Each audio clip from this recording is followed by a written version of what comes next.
Hello, and welcome to another episode of the Digital and Social Media Sports Podcast. I am your host, Neil Horowitz.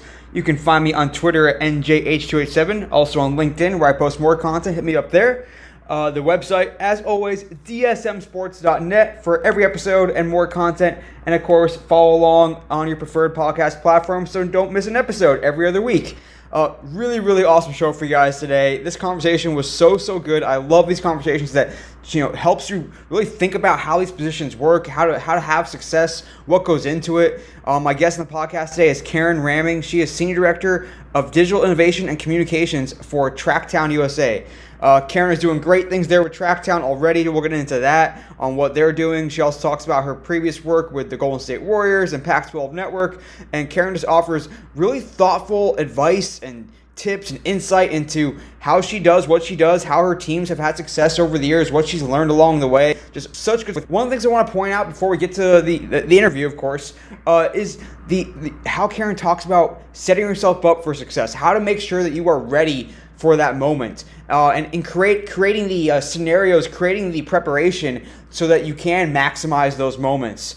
Especially with being there at Tracktown, you'll hear Karen talk about how they get to build the sandbox. They get to figure out where all the media is going to be, where the mix zones are going to be, where athletes are going to be walking in, walking out. And you take that same mindset to when you're thinking about how to structure social media game day capture or event capture, whatever it might be that you're covering. How can you make sure that you are strategically in the right place? How can you make sure that you can anticipate what could potentially happen? Where could that money shot be taken, and where do you need to be? Just really good stuff that gets your mind turning for sure. Really stimulating conversation and really great, awesome stuff from Karen coming up. So listen up. Here is Karen Ramming of Tracktown USA. Right back with the podcast, and I am so excited for today's guest, someone I've been admiring for a while, love and looking forward to being able to discuss her work. I'm joined on the podcast today by Karen Ramming. She is the Senior Director for Digital Innovation and Communications for Tracktown USA. Welcome to the podcast today, Karen. Thank you. Thank you for having me. I'm excited to be here. I'm so psyched to pick your brain. We were just talking about how jealous I am of your title. Really cool. Excited to get into everything you're doing there at Tracktown. Before we get into the meat of our discussion, want to hear about you. Tell us about your career path, your stops along the way, and any tips for folks that want to do what you do. Yeah. So my career path is a little funny, as I think anybody who has had a career in digital is. I got the start in public relations. I was actually working for Tracktown USA in undergrad and immediately after in contract positions, working as a PR and communications assistant. And so I was drafting press releases, doing websites, interviewing athletes, doing mix zone stuff. And at that time, this was 2015, so social media was a line item on everybody's job description rather than being a, specific job. And it was while I was doing that I realized that I loved social media and I loved the combination of data and creativity and communications that it allowed me to have. So from PR and comms, I kind of branched out into social media and decided to focus specifically on that for a good chunk of my career. I was at Pac-12 Network for 3 years. During that time, I started as a part-time freelance social media producer. And then by the time I left 3 years later, I was managing the entire social media team.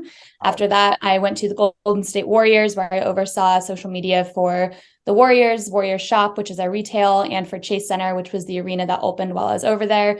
While I was there, our team also expanded from 3 to 7. And then I did a little stint at the University of Washington, getting their NIL program off the ground. And now I'm here at Tracktown USA, where I oversee digital strategy, content, and PR and communications. So kind of a combination of all the steps along my career path into one role now. Yeah. And you sound like you're a veteran in the space. You're still young, just as but this industry will keep you young too. And really impressive stops. I mean, we'll talk a little bit more about them, but Pac-12 Networks, it seems like they churned out a bunch of social media all-stars, yourself included. Certainly the Warriors, well known over the years for having some great social media staff there. So you've learned from a lot of good people and are part of that all-star crew, that all-star family tree. But tell me, you make the decision like, okay, I like the social media thing. You had your hands on a lot of different parts of the comms and content and track when you were just starting at Tracktown, just getting your career started. So when you make the decision to go into social, like what did that mean to you at the time? Like, does that mean, okay, I need to really get good at content, or I'm going to really stick with the strategy side? I mean, at the time, and it's still that way in some cases now, but at the time it was very much like a social media manager has to do everything, a lot of the creative, a lot of the strategy, a lot of the project management. So what did that look like to you when you're like, okay, I'm going to build a career in this space? I mean, to me, it looked like the opportunity to have fun at work, if I'm being completely honest. I was like 23 years old and I was spending a lot of time on social myself. And I was like, oh, if this is something that could actually be beneficial to businesses and companies and I enjoy doing it, why wouldn't I do it? At the time, you couldn't attach a video to a tweet. It was still 140 character limit. There was just, it's a completely different animal now than it was back then. And back then, the primary channels were Twitter, Facebook, and Instagram, and that was pretty much it. And like live streaming was just starting on social.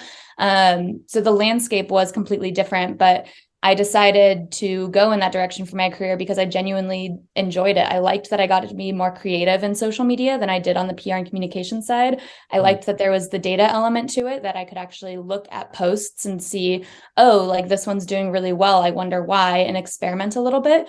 And I liked that it still had the communication element to it, that I was still representing a brand online and that I was having that, toe dip in the waters of PR and comms, for lack of a better phrase.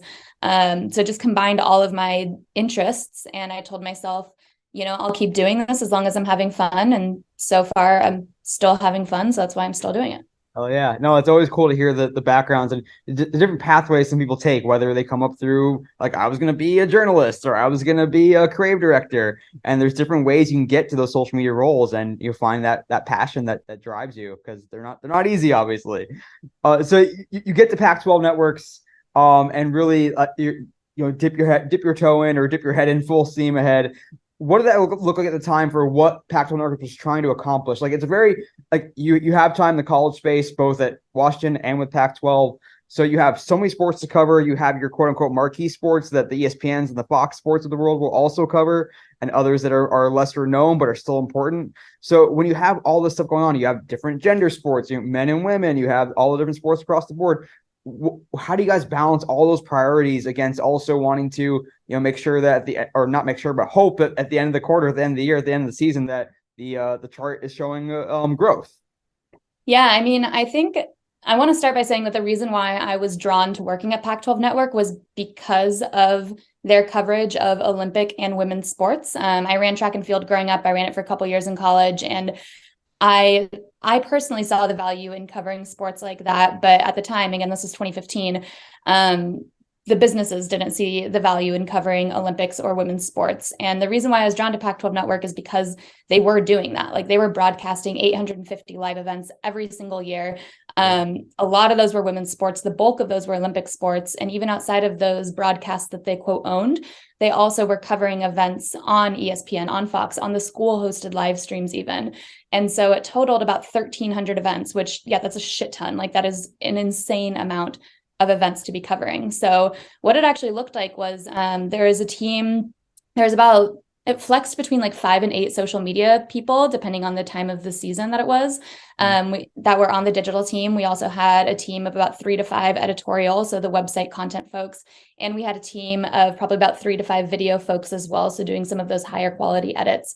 And we would, walk in. We had our fearless leaders and Justin Karp and Sam Silverstein, and they would have the schedule of everything. They would have, the storylines that we should be watching, any kind of like key players to note if anybody had just won awards. They had the summary for everything, like the spark notes of every event. We would get to work and we would be assigned X, Y, and Z games. I think the most games that I watched trying to cover at once was 4, just because the volume. And it was like, you have to kind of pick, like, you have 3 screens here, you have one on your computer, which one are you listening to? Okay, this one's at halftime, I'm going to turn the volume on this one instead. You have Snappy TV up, which was the video cutting platform. We're clipping highlights in real time. So that's how I got started at Pac-12, was just in the weeds of every single event.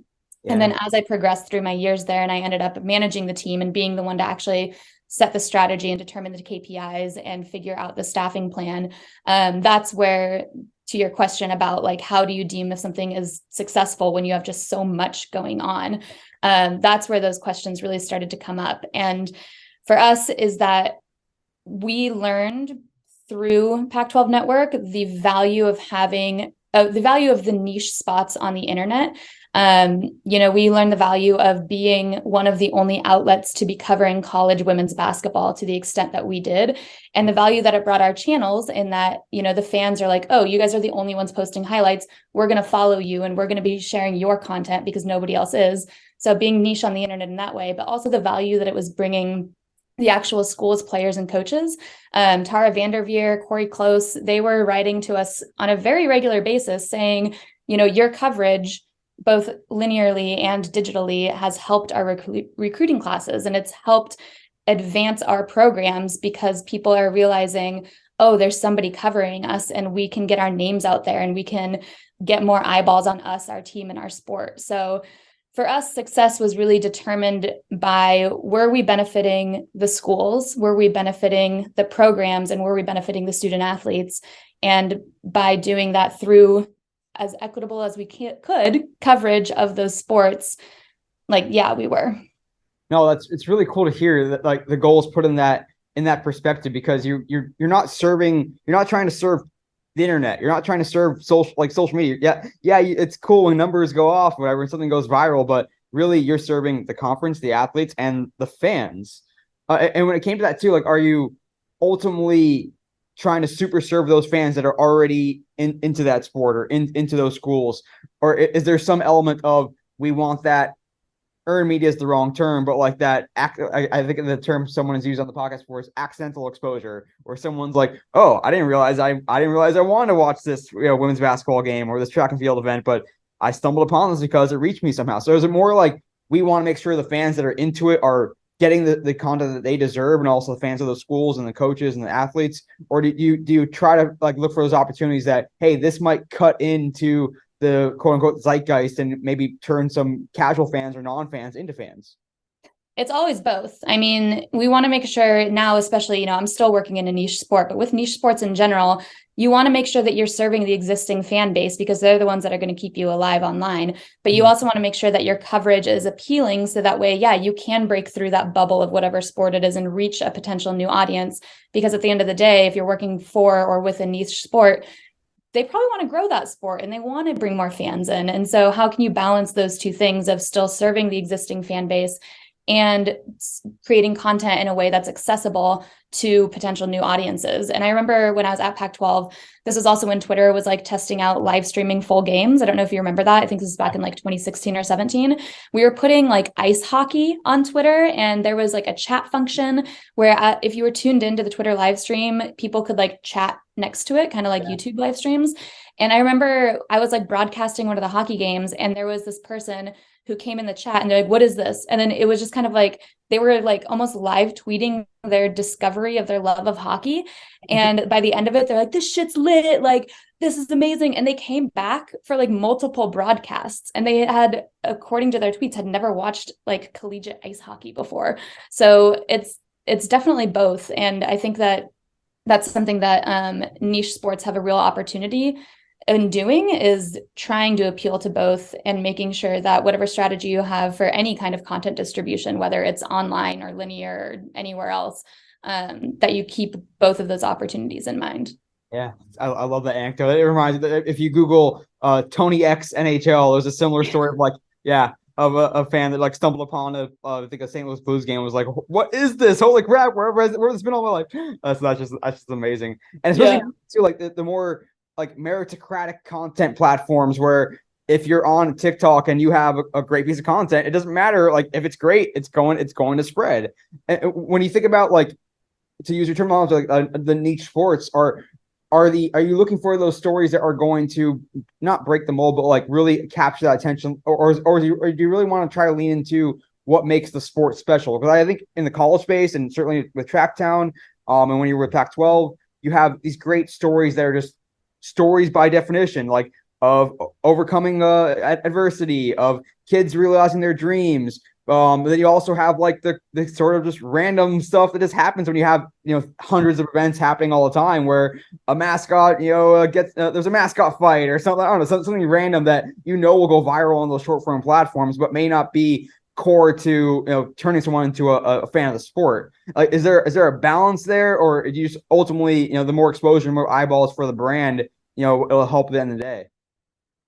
I mean, I think that like the Venn diagram that you're describing is almost a circle because, yeah, like the thing about those snackable viral moments that pop off on TikTok or Reels or wherever else, there usually is a story behind them. And it's just a matter of knowing how to package it. Like, is this going to be a full on feature or is it going to be a 5-second thing that ends up going viral? And yeah, some of them are super fun. Like, I mean, we would never publish a mascot fight, but like a mascot, let's say a mascot race or like a baby race or whatever. Like those things, that is helping tell the story of the brand and the experience and the athletes. And I think that especially when you're looking at growing an audience of a sport, the stories are what grows the sport, especially for new audiences. Like nobody is going to look turn on like a cricket match or whatever and then pick up a book and read all the cricket rules and become a fan because they suddenly understand the ins and outs of the game. Like they're going to become a fan initially because they found somebody that in the sport that appeals to them, and that makes them want to come back and root for them and learn the sport on their behalf. That's my opinion, at least. And I think that especially when I was at Pac-12, we had just a really, really talented staff. I mean, you called us all-stars, which was very kind, but we had a really talented staff, both on the digital and studio side, of finding those stories and then managing to package them in ways that were appealing online, on TV, in email, on web. And it benefited, again, our schools, our channels, and all of that. And one of them that I always like to call out whenever somebody asks me about things like this is, I think it was 2018, if I remember correctly. Kate Scott was our sideline football reporter. Shout out Kate Scott. She's now play-by-play for the 76ers. So also good luck to them tonight, I think. She was our sideline reporter, and she was interviewing Adoree Jackson after USC won a football game. And it was supposed to be run-of-the-mill, like, oh, your stats, football. Yeah. And she noticed that Adoree's mom was standing like 10 feet behind him, and she was looking a little emotional. And so Kate brought her in. She wasn't supposed to do this, but she brought her into the interview, and she was like, hey, Mom, like, you're looking pretty emotional. Like, tell me what that's about. And she handed Adoree's mom the mic, not knowing what she was going to say. And Adoree's mom says on TV, she had breast cancer all last year. She couldn't see any of Adoree's games. And so being able to see him play in person was just such a blessing from God. And it was so special for her. And that's what I'm talking about when I say identifying those stories from the athletes and within the sport that are appealing to even non-fans. Like that clip went viral for us. And, it was just really resonating with a lot of people because it was the story within the sport that she has a sixth sense for them, but she was able to identify and pull out, and we were able to take it, package it, and distribute it to the world. That's awesome. Yeah. And I'll shout out to Kate Scott also. A very, very cool story to see her career continue to just blow up. And I love it too. It truly is. Yes, it is about the sport and the skillful athletes, but it's also about the human interest story. And the answer is it's not one or the other. It's both. And that's really, really cool to hear how that played out. So you go from Pac-12 network to the Warriors, and now it's going from dozens of sports and hundreds of games to something a little more focused, and you're part of a very big organization. I certainly Pac-12 was big also, but a very we have one team. That's all we're about, and you have different goals perhaps, and more revenue demands perhaps. So what was that shift like for you to go into that team side, to have more resources for more things, and also a different set of goals, different set of KPIs, different set of things to keep your eye on. So what was that shift like for you, and what were sort of the early learning curves? Yeah, I mean, it was fantastic for my mental health, going from having 12 universities with 28 sports to cover to one team, one sport, and a roster of 16 guys. It was just really, really nice to be able to focus and be able to know that you're doing an intentional and good job, because that is what you're doing, and you don't have to worry about these 18 other things going on. So it was super nice. It was definitely, there were learning curves going from a company like Pac-12 Network, which is pretty big, but it's pretty big in the United States, to a company like the Warriors, which when I was there, the Warriors we flexed between being the 10th and 12th largest sports brand in the world, the second largest NBA brand in the world. And just having that kind of shift in terms of brand recognition and brand implication and everything that we did, that was huge. And so that you mentioned resourcing. Pac-12 Networks was fairly good at resourcing, but the digital team definitely needed to like shoestring it because it was, again, early days of social and the value just wasn't being seen there quite yet. The Warriors were a little bit ahead of that in terms of we got pretty good resourcing. But with that resourcing came expectations. You know, when I got hired, my two primary tasks, goals, however you want to phrase it, that were put in front of me were, hey, make sure our brand keeps its reputation online while also growing our audience. They had a really big focus on international growth. And also, we should be bringing in more money. And so our audience grew tremendously. You know, we had over like 60 million followers. The majority of them lived outside of the United States, which was great. Tripled the amount of revenue that was being brought in. And so you did it, but it was bigger, and everything that you did online had a bigger implication just by the nature of the brand that you were posting on behalf of. Yeah. And you go into the Warriors with that established brand that had a lot of success on the social media front too, that they were, you know, early players and had a lot and were able to capitalize on the success on the court as well. So you come in there and there's this machine that's been running really well for a while. And then you come in, you're a new face, you have all these skills, you have all this experience that they come in with. How much of it was like, hey, Karen, we got this machine rolling, just keep it going and, you know, improve those KPIs that we gave you, versus like, hey, like, you're a new face. We want you to, you know, not be afraid to take some chances and, you know, talk to us about ways to evolve our brand. Like, is a little bit of balance of like, make sure we don't, you know, make the train go off the tracks, but also not be afraid to try new things. Yeah, I mean, I think that definitely like most of it was about keeping the train moving. Like I mentioned, you know, it was a very well-established brand. Anytime that you go into something that's that recognizable across the world, you don't want to be changing things up immediately or in any kind of drastic way. So part of it was definitely keeping the train moving. But another part of it was, like I mentioned, to grow the brand, to increase revenue. And to do that, you need to make changes. And a lot of that looked like, you know, restructuring some of our priorities and KPIs, restructuring some of our workflows. And a lot of it also came down to, you know, developing really good and strong, solid professional relationships, both internally and with some external partners and with other folks in the league.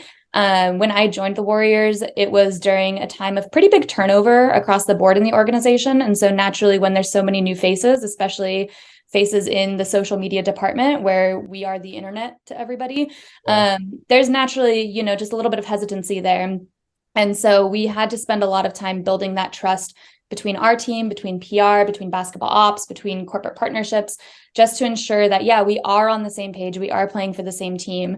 And when I got started, you know, our social team, we didn't have any access beyond what the traditional media had. So we could only go to the last 10 minutes of practice, and we were sharing the baseline with Kareth Burke and everybody else who was in the Bay Area covering the Warriors. And so a big part of my own personal goals was to develop that trust so that way we could get the extra access and we could get the added content with the players that's going to be adding more value to our channels and therefore more value to our corporate partnerships team. So that way they can go out and sell some stuff, and more value to our audience growth team. So that way we maintain or even jump up the charts in terms of brand recognizability around the world.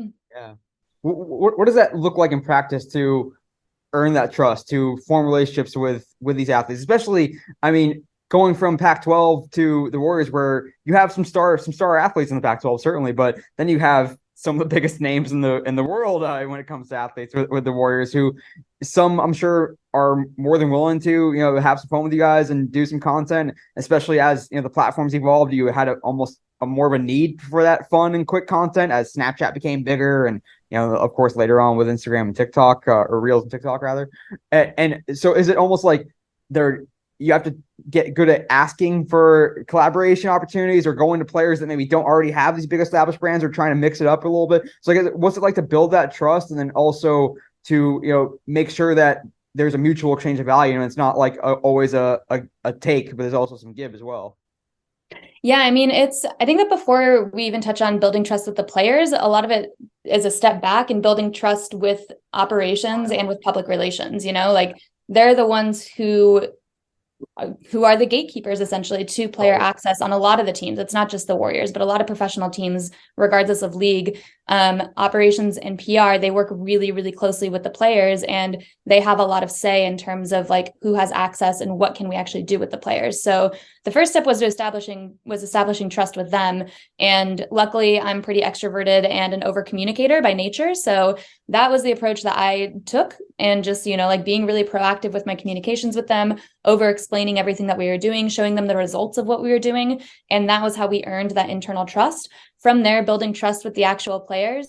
They got to see you. So we were at practices. When we flew, we were on the same plane. They got to know us as being colleagues and as being trusted coworkers within the space. There's also, a balance of, especially when you're interacting with younger athletes. So like a lot of these guys were in their early 20s. College athletes obviously are typically 18 to 22 years old.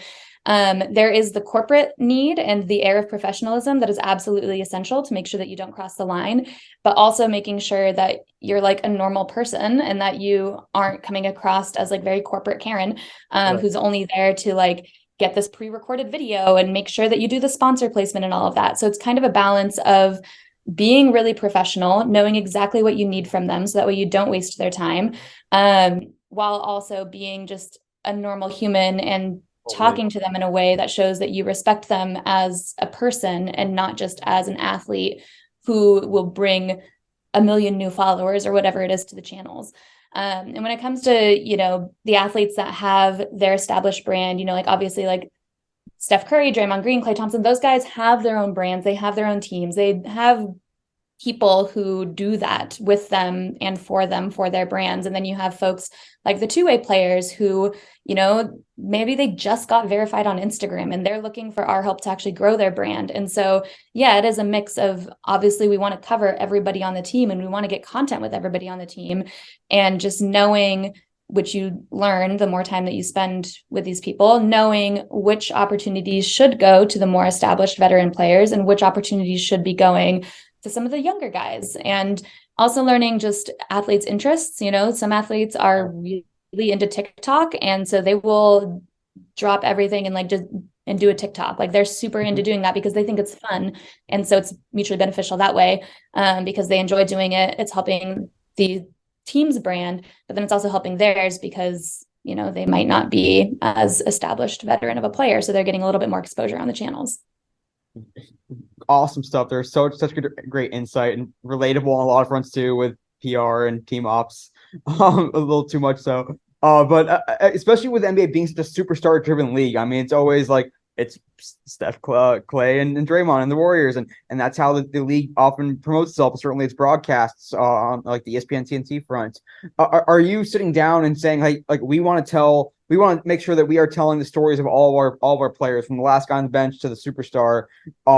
Or like, to your point, like, are you looking for those best stories? Are you looking for ways to make sure that you have some balance there, so it's not just so that every Warriors fan is not just, it's not everyone wearing the same 2 or 3 jerseys. There's some people that know about the other players, the two-way guys, and some of the best stories. Like, how do you balance that idea of, yes, we want to make sure we're growing the international audience, we want to make sure we're killing it on the revenue front, but we also want to make sure we're telling the stories that fans may not know about unless we tell them. Yeah. I mean, it is a mix. Like the short answer is, yeah, it's a mix. Like we knew when I was there that if we could post a clip of like Steph hitting a half court shot once a day and nobody would get tired of it, and it'd hit 1 million views every single time.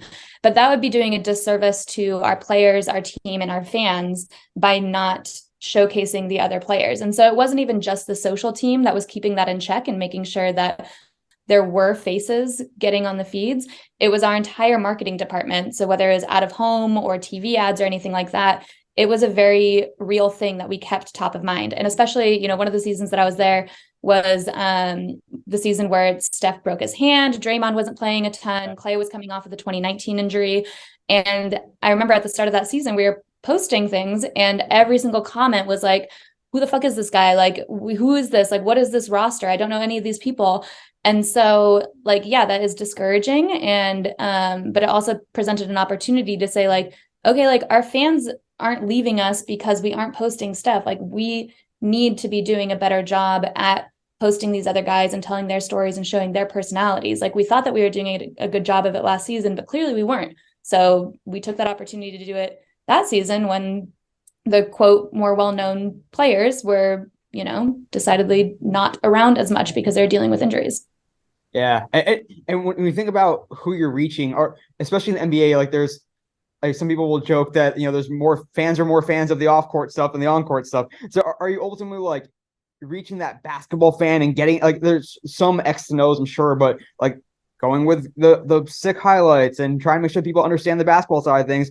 Or is it also just as much that of people that like the culture that want to be able to say I'm a Warriors fan and wear the jersey around even if they never watch a game or never go to a game? Like, is there a little bit of you're actually selling the Warriors brand just as much you're selling the Warriors product? Yeah. The short answer is yes, we are. I mean, that's the thing about the team is that it's not just what happens on the court. Like these guys are people outside of that and they have personalities outside of that. And there's a million things that go on when it comes to a team beyond what happens on the court within those regulation minutes. So it was definitely a priority for us to mix both types of content in. Yeah. So let's use that a few more minutes here left with Karen Ramming, Senior Director of Digital Innovation Communications. We have so much more to talk about, so we're going to get into all stuff. I want to talk Tracktown USA because there's so much cool stuff you guys have been doing there. But let's talk about how you take that mindset into what you're doing with Tracktown USA. Are like some of it is trying to create new fans of a sport, and not to say that Tracktown USA is representing the entire sport of athletics and track and field, but I mean, in the seat you have a lot of capability to build more fans of the sport. And so when you think about what you're trying to do with Tracktown USA, is it a matter of, hey, we want to grow our audience, we want to make sure people are aware of our events, we want to grow the athletes that participate with us? Are you selling the stories? Are you selling the sports? And like, what does that look like when you came in and said, we want to revamp our digital strategy? Here's what we're going to do. Yeah, I mean, the short of it is that we are existing online to connect fans and new audiences to the sport and athletes that they love and that maybe they don't know that they love yet. So yeah, I mean, we're selling the entire experience. To put it very succinctly, it's the interaction with the athletes. It's being at Hayward Field, which is seen as like one of the best venues hosting some of the best track and field meets in the country. And it's the entire experience of the sport that you get. And with that, of course, yeah, of course we want to grow our own audience. Like any digital person that says that they don't want to grow their own audience, it's just, that is a priority for us. And it is a priority for us to actually develop some revenue generation on our channels as well. But yeah, our emphasis is what's the experience. I always like to say, this is just my opinion, of course, that track and field is really good at marketing to track and field fans because it is a very niche sport. And in theory, it should be simple to expand to new audiences because it's the most participated in high school sport in America. But then that participation doesn't translate over to fandom. We could have a 2-hour conversation about why that is, but we are looking at ways to cover the sport and to market the sport in a way that isn't just appealing to track and field fans. We're in a really unique position at Tracktown USA where we're not a traditional media outlet. So we don't have any kind of ethical obligation to cover every single meet that happens and to report just the facts. We're also not a shoe company. We don't have the obligation to cover just Nike athletes or just Adidas athletes. We can really be creative and flexible in our own lane of, even just determining what that lane is and how we can bring track and field to the masses. And so for us right now, that looks like, what does the experience of track and field look like from a Tracktown USA, from a Eugene Springfield, Hayward Field kind of angle? And so is it still like at the end of the day, it's, hey, we have our events, we want to make sure that we that's top of mind and that we lead our strategy with that. Because you mentioned the opportunity you guys do have to build that sport. When you think about your objectives and your goals, your KPIs, like, is it really, hey, we want to make sure that we are in position to maximize those tent poles, those events, and the rest of the year is, leading up to those events? Or are you trying to go after those more like aspirational goals of we want to, increase the track and field fan base? I know it's kind of similar to what you were talking about a little bit, but like, how do you balance that we are a business, we are an organization, that when we have, things that we have to have at top of mind at all times? Yeah, it's We are an events company. Like, we were started to put on events. We exist because we get contracted by governing bodies like USATF and World Athletics to host events. So yeah, obviously being an events company, our objective is to secure those tentpole events, host the shit out of them, and get butts in seats. Like, that's what keeps us afloat as a business. My team fits into that by, selling tickets. We sell tickets both by doing actual hard pushes to the audience, but also by, again, marketing the entire experience. And by identifying those points of connection within our huge community of track and field that really relate back to the brand. Track is a very unique sport in that, there were almost 900 athletes at the USATF Outdoor Championships last year. So depending on your classification of what a professional athlete is, having almost 900 of them, that's a lot. There are a ton of track and field meets across the country and across the world. They sometimes are happening at the same time on the same weekends. Broadcast is its own mess in terms of where things are actually getting distributed and how you can watch them. And so we're looking for those points of connections that bring people back to Hayward Field, to Eugene and Springfield. Like, why is this brand talking about this? And then as we're developing that audience, growing that audience, then it all circles back to, we have this audience, we have this, interested fan base we can sell tickets to. Let's get these people into the stadium. Let's secure more of these tentpole events. And they just kind of work together in that cycle.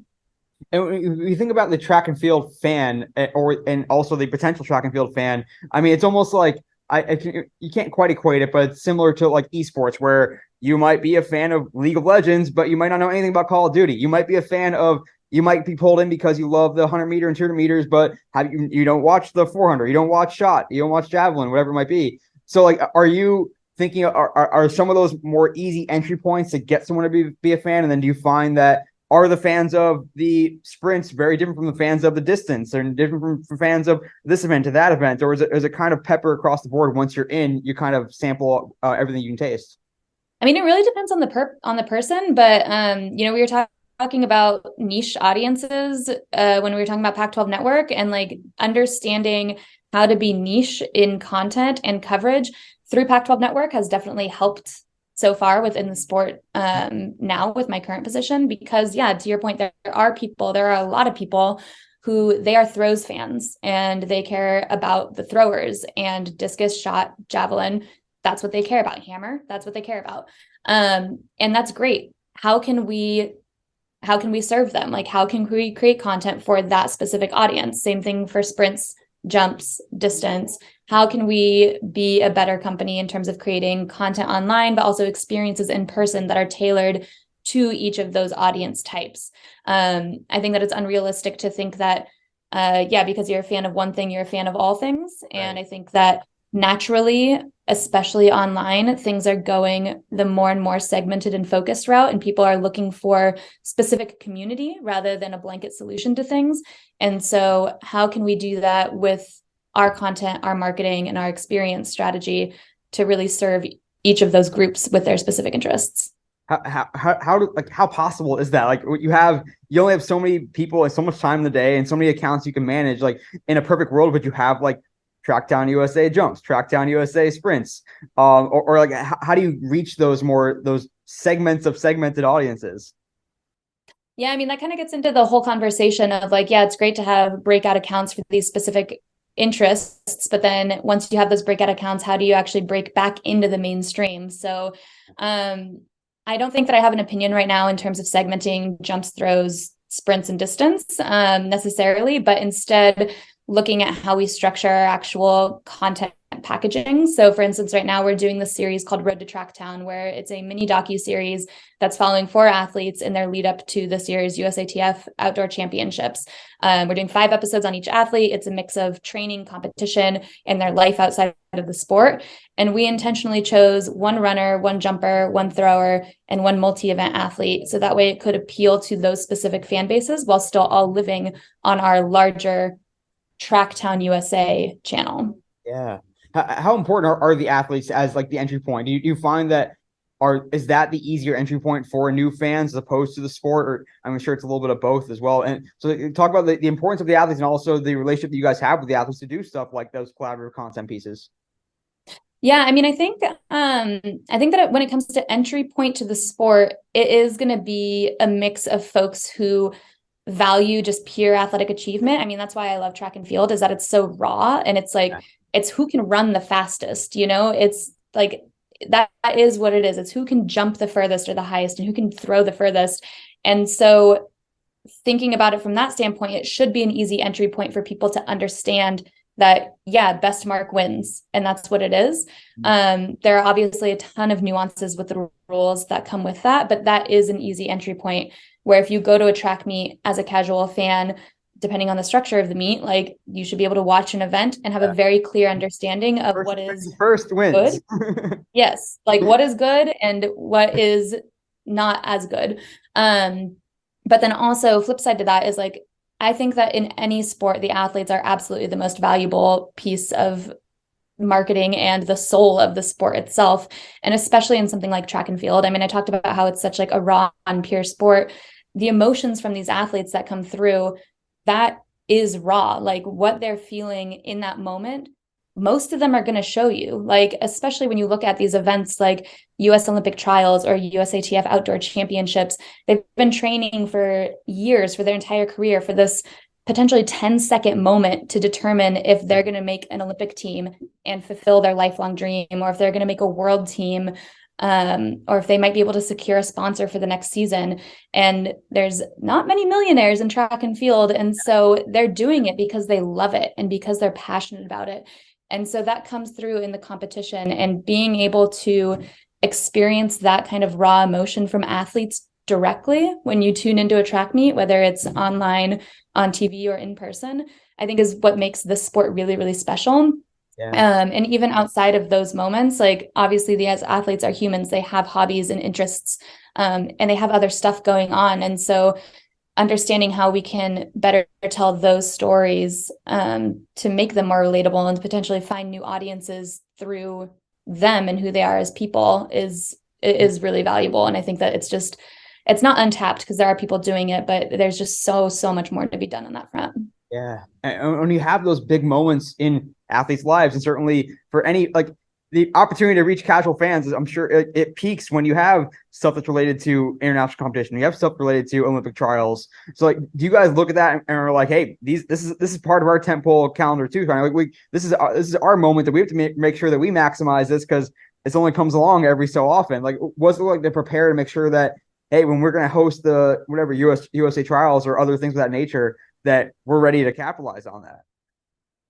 Yeah, I mean, it's a lot of work and it's a lot of planning. I think that something that folks get wrong about the content and coverage space is that, oh, you were lucky, you happened to get that shot. Like, no, we got the shot because we understand the sport, we understand the potential for moments, and we had a person in the right place at the right time to get what we needed to fulfill that content or coverage need. And so a lot of it is just a shit ton of planning, and to think about, how are we structuring the physical event, especially now being within the events company itself, where we decide where the tents go and where the athlete path of travel is. Having that kind of internal knowledge when we're thinking about our content and coverage plan is so valuable, because we can make sure that we have the right people in the right places at the right time to do our best effort to cover the sport. Hayward Field is, I think, the pinnacle of track and field venues, in my opinion. And we've been, we put in a lot of work to host a lot of the really big events, like the US Olympic trials in 08, 12, 16, 2021, the USATF outdoor championships for many years, the NCAA championships for many years. This year, the Prefontaine Classic is the Diamond League final. It's never been in the United States before. So we're getting these huge meets, and we're doing everything in our power on the front end to plan for them and to plan around these moments that are inevitable, because these athletes are insanely talented, to make sure that we're doing them justice as much as we possibly can in terms of coverage to reach as many people as we possibly can. Are you guys also then working with other outlets that, like, it's because these are international events oftentimes, and you certainly are reaching fans that are well beyond the radius of Eugene, Oregon, let alone the United States. And so when it comes to like, hey, we have say someone from whatever, this country or that country or South America or Europe, how do you guys collaborate with them to make sure that they can get what they need and also to maximize the overall effect of the event? Yeah, I mean, we really, from a PR and media operations standpoint, we want to make sure that we are making things as easy as possible for our credentialed media members, so that way they can get the stories that they need, so that way they're aware of potential other storylines that could be appealing for their audience or whatever outlet they're representing. And so, I mean, this is not the sexy part of it, but it's like, hey, how is the media mix zone laid out? Like, where are they actually sitting? Like, what is the Ethernet situation?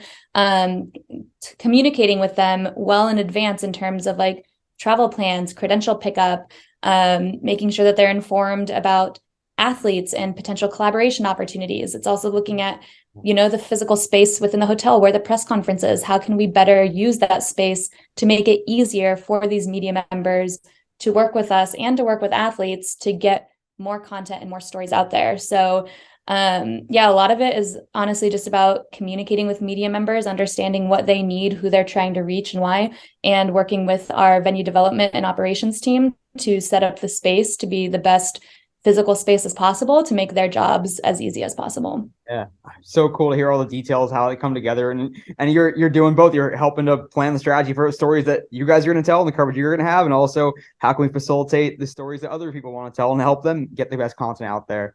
One last thing for you, Karen, before we get to the shareable stat. I promise I can keep you all day. The time is flying by, and I want to talk just briefly about just the ability to be innovative in your role with the broadcast, with content you're producing, being at a place where you guys really are in control of just about everything. And so, like, what do you see as the opportunity to be innovative in a broadcast space, whether that's second screen or more interactivity, or working with athletes within a broadcast? What does that look like? What have you seen so far that's worked? Maybe what hasn't worked, and like what's on the horizon for you as you think about how to activate the innovation part of your title? Yeah, I mean, I think the broadcast space is another area where we could have a 2-hour conversation about. In track and field, the broadcast rights holders vary so drastically from meet to meet. So there are some meets where we will be able to post highlights of the competition. We can actually post video that we took of the competition. But then a lot of the larger meets that we work with, the broadcast restrictions are reserved for the rights holders, which might be the governing body, or it might be the actual broadcast distributor, such as NBC. And so looking at that, that's where we get to be really, really creative in terms of, okay, we've built the sandbox with our partners in terms of what we can do. And so how can we actually play in that sandbox now? And where are the areas of opportunity for content and coverage within the rights restrictions that don't necessarily need to rely on results-based videos? Like, where else can we go? What other stories can we tell? What other content can we capture? And so that the second screen possibilities, potentially working with some additional partners. There's just a ton of room for innovation in terms of content and coverage in track and field. And luckily, we are in a prime position to try things out. We're going to fail, of course. That's the best way to learn stuff, is to try things and have it not succeed. But yeah, we're going to keep trying new things and see what ends up sticking. Hopefully, some of it does. I love it. There's so much cool stuff that we can watch. I mean, we've only scratched the surface of where this stuff can go when it comes to broadcast. And I mean, the pandemic, we saw a little bit of experimentation there, certainly, with these, crowdless broadcasts as well. And lots of cool stuff to keep an eye on. And we're going to have some more fun with you coming up in our sprint segment, Karen. So everyone stick around for that. But first episode, Shareable Stat, coming up right now.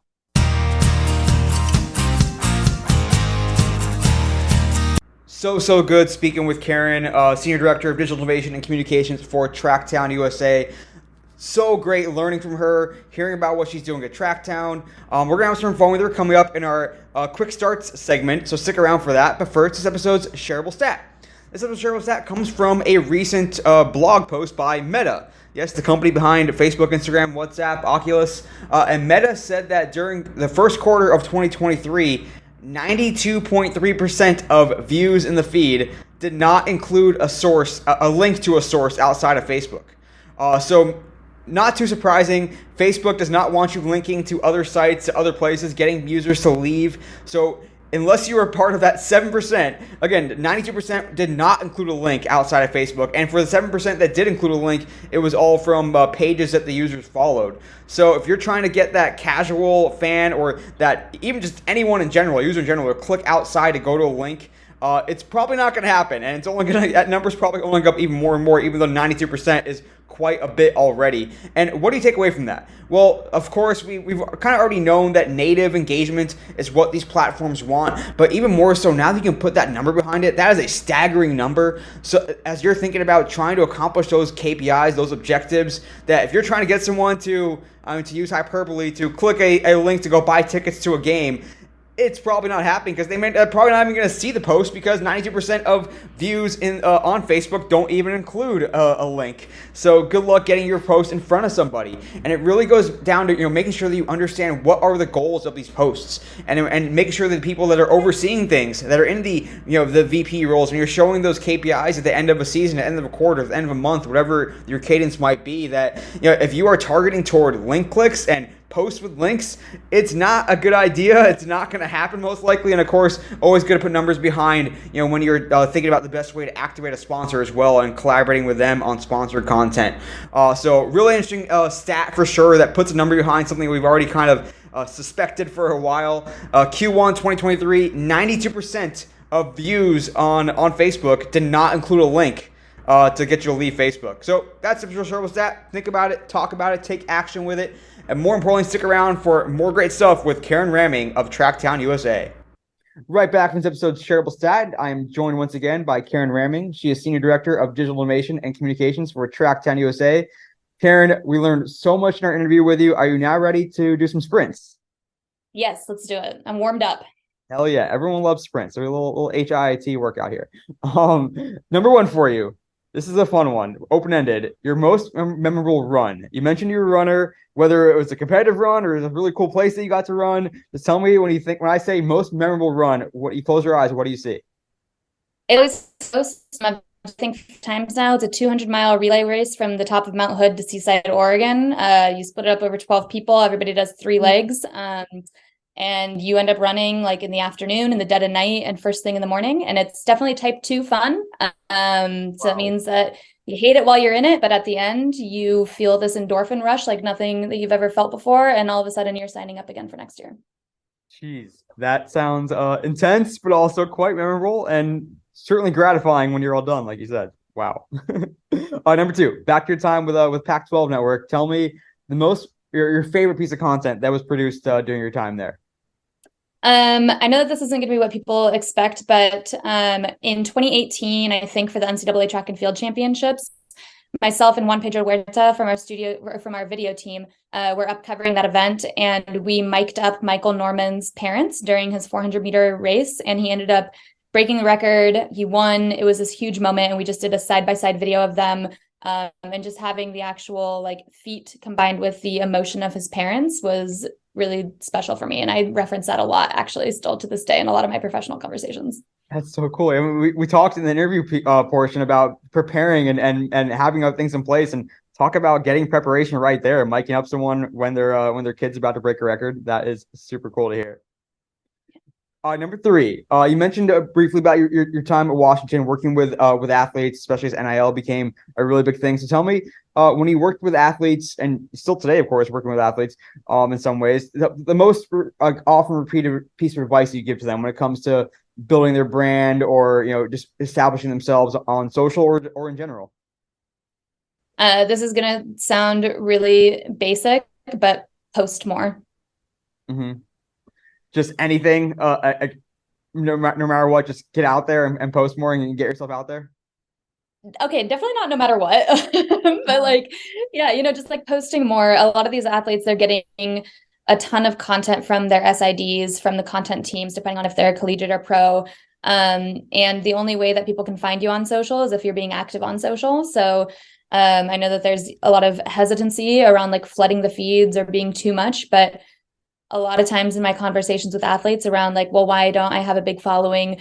It's well, you post, once every 2 months. So that I know Right. that sounds super basic and tiny, but that was those were a lot of conversations that I had. Like you said, it is basic, but it makes so much sense. Like no one's gonna see you in the feed if you're not posting. You're not gonna be able to gain new exposure if you're not posting, and it's that easy sometimes, at least to get started. Number Yeah. four, tell me the track and field athlete, anyone around the world, the track and field athlete whose social media presence that you think is really good that you want to shout out and why. Anna Hall, specifically on TikTok. She is the American indoor record holder in the pentathlon, and she is just a TikTok queen. She's so good, and she's on top of the trends. She's hilarious. She's really great with her personality. So yeah, definitely Anna Hall on TikTok. Nice. We'll have to check her out. And do you find that she resonates with fans as a result? Like more fans know who she is and know her as a heptathlete. Yeah, I mean, she's just been blowing up. This is her rookie professional year, and she's been blowing up in terms of athletic performance, setting an American record during this past year's USATF indoor championships, but also online, her presence is exploding right now. And I think that's because she's really fucking good at what she does, and she's really relatable, and she's pretty open, and just she is who she is, and she puts it out there. It's a hell of a combination too when you are performing really well at your sport and you can kick ass on social. Like that's the winning combination for sure. Yeah. Number five, tell me you guys have you can't spend every minute on every social media platform. It's impossible to be everywhere, at least be good everywhere. So tell me the social media platform that you wish you could spend some more time on professionally. Yeah, I mean, I hardly spend any time on social professionally anymore because a lot of it is taken up, in the bureaucratic side of the job that comes with overseeing many different things. But TikTok will always be my number one professional social media platform love. I launched Pac-12's TikTok. I launched the Warriors TikTok. I launched UW Athletics TikTok, and I've launched Tracktown's TikTok. It's just, I love that platform. It's so fun. There's so much potential for brands on there, but you do have to spend a lot of time on the app to understand it because it's a really unique ecosystem. But I genuinely love it. And if I was still in the weeds of like creating and publishing, I would be in it every day for hours. And would you answer that the same way then we went like thinking about the team at Tracktown USA that does spend their day on social? Like if we had more, if we could add 3 hours to the day, that you would point your team to spend more time on TikTok as well? Yeah. Yeah, for sure. It's definitely a place where you could spend all day, and really you could have someone that specializes in only TikTok, as we started to see, more and more organizations and teams doing. Because I mean, the Mavs, I think right now are hiring a social media specialist in vertical video specifically for shorts, reels, and TikTok. So I love seeing that. I saw the NBA actually put up a role too with the same thing, like a vertical content manager. What a time to be alive, huh? Number six, back to your time with the Warriors. Tell me your favorite Warriors memory. It could be anything. Just what in your mind sticks out as that's my favorite memory. I'm gonna give you two answers because my real answer is like so cheesy and everyone's gonna be like, okay, like that's not what I wanted to hear. But my real answer is any time that I was spending with my social team. Like I loved everybody on our social and content team, and I don't think I ever had a truly bad day at work because they were just so great to be around. It's really special to work somewhere where people are just as good at their jobs as they are good people. And it was fun. It was always fun. Even if we were, in the bowels of Chase Center for 14 hours, like we were having a good time. So those are actually my favorite memories. But I know that people are going to want something with the team. So also a really great memory was our last regular season home game at Oracle Arena. We surprised the players with a take on the throwback We Believe jerseys.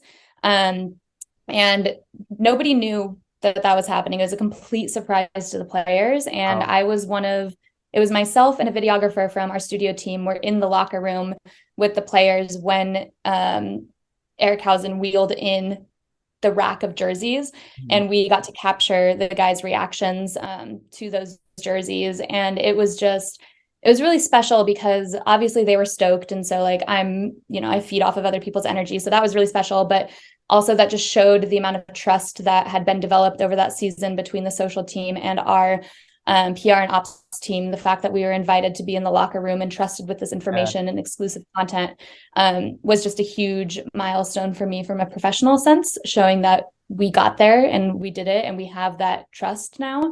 And I still have it's like a 4-minute video that I have on my phone of just my cell phone, like going around the locker room. And I don't think that I'll ever delete it. I hope that my iPhone doesn't automatically delete it because I have no storage, but that was really special too. Oh, that's awesome. And I'll tell you, like the first part of your answer there too is super meaningful. I mean, it has to be. These are people that you spend, like you said, so many hours with and so many days with and nights and holidays and weekends. And if you don't have a great team to hang out with, it's going to be a miserable existence. So I'm glad that you had a stellar team there, both professionally and personally. Next one for you, Karen, coming down the wire here with Karen Ramming of Tracktown USA. Tell me, going back to your time at Oregon as a student, the most memorable game from your time there. Any sport? What's the one the coolest part of up there being with the Ducks? So I honestly didn't go to a ton of games because I was working full time. I was a bartender while I was in undergrad full time. But I do remember I was there during the Mariota Golden years, and so that's special in and of itself. But I remember there was this one game. I don't know who we were playing. It might have been Cal, and I had the night off, and I went with my friends, and it was a miserable experience objectively. Like it was pouring down rain, it was freezing cold. Our rain boots were getting filled with water. But it was still so fun. And I still have like weirdly fond memories of that game. Again, no idea who we played, no idea what the outcome of the game was, but we had a great time despite it being an absolute shit on paper fan experience. And I don't know why, but like when you asked me the question, like that's just the first thing that came to my mind. That is awesome. Well, I think being in having the experience of being in social, you're up in the press box sometimes, and there's the whole rule of like no cheering in the press box. So I have to ask, like, when you're a bartender and something really great happens for the local team, are you cheering or do you have to keep your eye on hey, I got to make sure to make these drinks because I'm at work right now? Yeah, I mean, usually when I was bartending and there were games on, I was not really paying attention. I was a bartender also in San Francisco when I was at Pac-12 Network during the Warriors playoff run in 15, 16, whenever it was. And I would bartend all of those games. I had no idea what the fuck was going on. Like I was so slammed that all I was focused on was like, okay, is the game at the right volume? Do they need to be cut off? Do they need to close out? Like I need to get these shots out. This beer is getting warm. So no, I'm not a cheerer, I guess. No, it's part of the job almost too, whether you're in social or bartending. You have to be focused on the job because yeah, you can't stop and cheer like all the fans can. Oh man, I'm like feeling stressed just thinking about like what you just described, being a bartender when it's going crazy. Oh man. Yeah, no, I haven't bartended in years and I still get stress streams where like the machine that prints out tickets, like that's the noise that I hear in my stress streams still, even though I haven't been behind the bar in years. Oh man. Number 8 for you. This is always a fun question. If I go up there and visit you at Hayward or visit you at Tracktown USA up in Eugene, tell me the best meal to get in Eugene and where to get it. So I'm biased because where I bartended when I was an undergrad is my answer. It's a place called Agate Alley Bistro. It's just 2 blocks south of Hayward Field, and it's this like very Eugene restaurant. It's really eclectic. It's an old house that got converted into a restaurant. The menu is like seasonal and changes. It's so good. Meal wise, I know it's not a meal, but their sweet potato fries are insane, and they come with this maple Dijon dipping sauce that is so good. But honestly, anything that you get there, you can't go wrong because it's like new American with a twist, and it kind of evolves throughout the year depending on what season it is. So, number 1 recommendation. How about then? Since you made a lot of drinks there, what was either your favorite drink to make or your favorite drink to drink that you would recommend someone get? I mean, my favorite drink to make is always a bottled beer or a shot, just because it takes, a half second to get out. But my favorite cocktail, it was a seasonal cocktail that I actually developed for them, with the help of my friend Brian Lee, who was a bartender down in San Diego. But it was 2 ounces of mid-shelf bourbon. So we used like Buffalo Trace or Four Roses, and then 0.25 ounces of Fernet, and then 0.75 ounces each of pomegranate syrup and lime juice. And it was shaken and served up. And it is just so good. My friends will tell you I'm obsessed with Fernet, and I think it's the most delicious thing in the world. Everyone thinks it's disgusting. So I think that's why I like it, because it has a little bit of the Fernetiness to it. But that was definitely my favorite cocktail while I was there. Very cool. I mean, shoot, in another life, you could have spent several more years developing drinks and developing great cocktails. That's awesome. Yeah, I don't know if my back would have held up with any more bartending years, but maybe. Number 9 for you, Karen. Tell me the newsletter or podcast or book, any of the above that you want to shout out as a sure thing? Like, I guarantee that you will like this. You subscribe to this or read this or whatever it might be. The link in bio newsletter is so good. It's about just social media in general. It spans all industries, and the way that it's written, the author's voice, her name is Rachel. She has just a very approachable tone to it. She doesn't take herself too seriously. She's not like thought leadery saying like, this is what you should be doing. It's conversations with people in the industry. It's exploring trends. And it's just talking about the industry and how like bonkers it is to try to like work in something like social media. So link in bio is the name of the newsletter. There we go. I like it. It's going to be added to my inbox right after this call. That's awesome. All right, last one for you, Karen. Tell me the track field athlete whose name we're all going to know after the 2024 Olympics. Who do we keep an eye on? I know that if any of my European friends listen to my answer, they're going to be like, what are you talking about? Everyone already knows her. But for the American audience, Femke Bol, she is a 400-meter hurdler. Obviously, Sydney McLaughlin is dominating the headlines around 400-meter hurdles because she keeps breaking her own world records. But Femke Bol is right behind her. And she is just another incredible personality on and off the track. She's a stud at her event. She, I think, has a very, very good chance to challenge Sydney in the upcoming years. And she's still young. Like, she has a long career in front of her. So I think Femke Bol is going to be the name that we know. There we go. Impress all your friends and family. We can drop that name heading into the 24 Olympics, but even all the events before that as well. All right, Karen, you kicked ass in your sprints. You lapped me easily. It's now your chance to take over the podcast and tell us your social media all-star to follow. Just tell us who they are, what platform they're on, and why they're following. Yeah, so I think my social media all-star follows Jess Smith. She primarily, on Twitter. She's also works in social. I'm sure that everyone who comes on your show mentions her in some capacity. She's just widely regarded as one of the people in social who gets it from a management perspective, trend perspective, and she evaluates the space in a way that's really uplifting and showcases accounts and the work in a positive light. So Jess Smith is definitely number one, I'm not ranking them, is definitely one of them. And then my other one, I already mentioned my friend Kate Scott. I have to include her as a social follow as well. She is really, really good at what she does professionally, and she's very open about it. So especially for people who are interested in getting into sports broadcasting, she, especially on her Instagram stories, like, she will share the experience very much unfiltered or little filter about just what it means to be an openly gay woman in the industry and to be one of the first women to be an NBA play-by-play broadcaster. And she is just such a great human, and I love her, and she's really good at what she does. And I think that she has a lot of valuable insight for folks looking to break into that space. Hell yeah. It's a great shout out. Definitely love Jess, of course. She's been mentioned a lot on this podcast. And I will say too, for Kate Scott, I think she was on maybe a podcast with Richard Deitsch in the last couple of years. I recommend that interview. If you're interested in Kate Scott, like Google Kate Scott, Richard Deitsch podcast, something you'll find that interview. Really good stuff there, and she's really cool to follow. And how about you, Karen? Where can we find you, as well as all things Tracktown USA across digital social?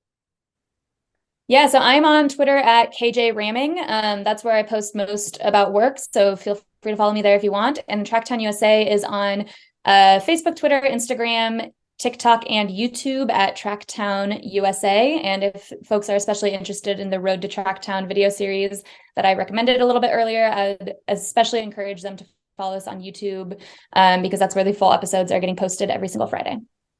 Here we go. Check it out. Check out all the great stories that they're telling. Karen Knopp, thank you for coming on the podcast today, sharing us your insight, your knowledge, just such good stuff. And we look forward to continuing to follow along with everything you're doing there at Tracktown. Absolutely. Thank you again for having me. I had a great time, and yeah, thank you. Hell yeah. So good learning from Karen, getting to know her personally, professionally, just awesome stuff. And definitely check out some of the work that she's doing at Tracktown. I've watched some of the Road to Tracktown episodes on YouTube. They are great, well done, and really puts into practice some of those bigger picture ideals and concepts that we talked about in the interview today with Karen. But that'll do it for this episode of the Digital and Social Media Sports Podcast. Thanks again for listening. As always, I'm your host, Neil Horowitz. Hit me up on LinkedIn, where I post more content, on Twitter at NJH287, the website, dsmsports.net. Check that out for every episode, going back almost 10 years, as well as more content. And of course, follow the podcast so you don't miss an episode on whichever podcast platform is your favorite. Until next time, this is Neil Horowitz signing off for the Digital and Social Media Sports Podcast.